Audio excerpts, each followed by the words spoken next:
അനുശ്രീയുടെ അനിയൻ രാഘവൻ എന്ന് പറയുന്ന എന്തൊരു കൊച്ചിയ നമ്മളെ കരിവീറ്റത്തില്ലായിരുന്നു. കരിവീറ്റുണ്ട്. വെട്ടണ്ട, അരിഞ്ഞാ മതി.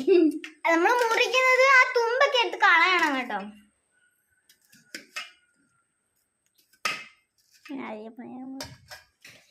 ബാക്കി ഞാൻ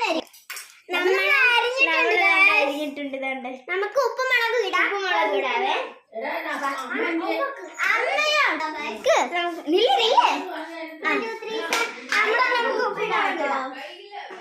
നമുക്ക് ഇത്ര മതി ഉപ്പ്. മുളക് പൊടി ഇച്ചിരി മതി. ഞങ്ങളങ്ങനെ മുളക് പൊടിയൊന്നും കൂട്ടത്തില്ല.